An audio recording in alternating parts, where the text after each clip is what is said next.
अच्छा डॉक्टर साहिबा, हम आपसे नफ्सियात पे और उस पे ही मैं बात करना चाहूँगी। आजकल की नफ्सियात पे अगर मैं बात करूँ तो लोगों को लगता है कि शायद हमने साइकेट्रिस्ट या साइकोलॉजिस्ट के पास तभी जाना है जब हम बहुत एक एक्सट्रीम स्टेज पे पहुंच चुके हों और हम लोगों ने बहुत छोटी छोटी चीज़ों को ना इग्नोर करना, अवॉइड करना सीख लिया हुआ है।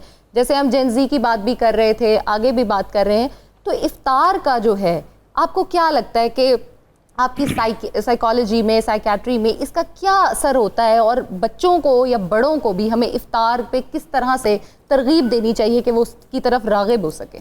देखिए डॉक्टर साहब, जब बात करते हैं हम इफ्तार की, तो ये एक लम्हा ऐसा लम्हा नहीं है जो कि सिर्फ खाने का लम्हा है। बिल्कुल, ये एक नफ्सियाती, जज्बाती और समाजी लम्हा है। बिल्कुल। और जिस तरह अभी मेरे साथी ने बात की कि उस लम्हे को हमने शेप देनी होती है। बिल्कुल।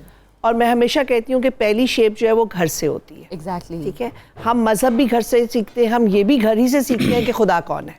तो जब हमें घर ही ने बताना है कि हमारा खुदा कौन है और उसकी इबादत हमने किस तरह करनी है, तो फिर हर चीज़ हमें घर ने सिखानी है। तो जब आप इफ्तार की बात करते हैं तो इफ्तार एक ऐसा लम्हा है जिसमें तमाम लोग, घर के कुंबा जो है वो जमा होता है। अगर आप देखें कि आज के दौर में इस वक्त हर शख्स अपने अपने वक्त के मुताबिक खाना खाता है। बिल्कुल। पता चलता है वालिद साहब का टाइम और है, एक बच्चा कॉलेज से आ रहा है उसका टाइम और है, जो स्कूल से आ रहा है उसका टाइम और है, वालदा जो है वो अगर बाहर काम कर रही हैं तो वो अपने वक्त पे आ रही हैं, और अगर वो घर पे भी हैं तो वो मुख्तलिफ बच्चों को मुख्तलिफ टाइम पे दे रही हैं। बिल्कुल। और कई दफ़ा ये भी हो जाता है कि जी किचन में जाइए, अपना डालिए, अपने कमरे में घुस जाइए, फ़ोन देखते जाइए और खाते जाइए। सेल्फ आइसोलेशन होती जा रही है।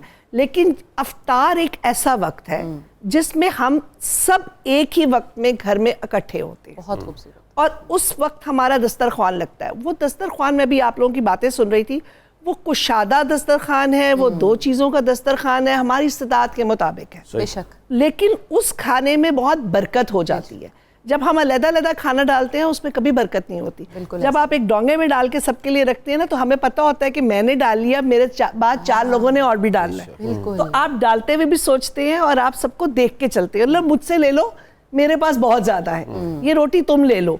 तो हम वहां से बिलोंगिंगनेस सीखते हैं, कनेक्टिविटी सीखते हैं, हम इकट्ठा होना सीखते हैं, हम अपने कुंबे का एहसास करते हैं, यूनिटी डेवलप हो रही है। आपको पता चलता है कि मेरा भाई ये मटर नहीं खाता, भी इन्होंने मटर की बात की, मैं सारी जिंदगी मटर नहीं खाती रही, तो हम हमेशा चावलों में से चुन चुन के वालिद की प्लेट में डालते रहे।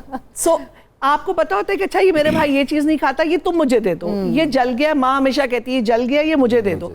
आप देखिए उस दस्तरखान पे आपकी कितनी कनेक्टिविटी है। बेशक। आप अपने बच्चे से बात कर रहे हैं, बच्चा माँ से बात कर रहा है, बाप अपना तोड़ के नवाला दे रहा है, और फिर उसके बाद उस पे आपको ये एहसास पैदा होता है कि हमारे माँ बाप हमारे लिए क्या कर रहे हैं। हमारा बाप, ये जो हमारे सामने चीजें हैं वो हमारा बाप कमा के ला रहा है। बहुत खूबसूरत। ये जो सच के आई है, गरम गरम आ रही है, और आखिरी वक्त पे हमारी माँ भागती भागती आ रही है और वो वहीं पे शायद रोजा खोल लेती है, तो वो हमारे लिए क्या कर रही है। सो ये वो जगह है जिसमें हम पूरी तरह एक कुंबे का नफ्सियात, जज्बात पैदा करते हैं, और बच्चा वहां से सीखकर वही चीज घर से बाहर लेकर जाता है। ऐसे ही है, और यही चीज समाज में पहुंचती है।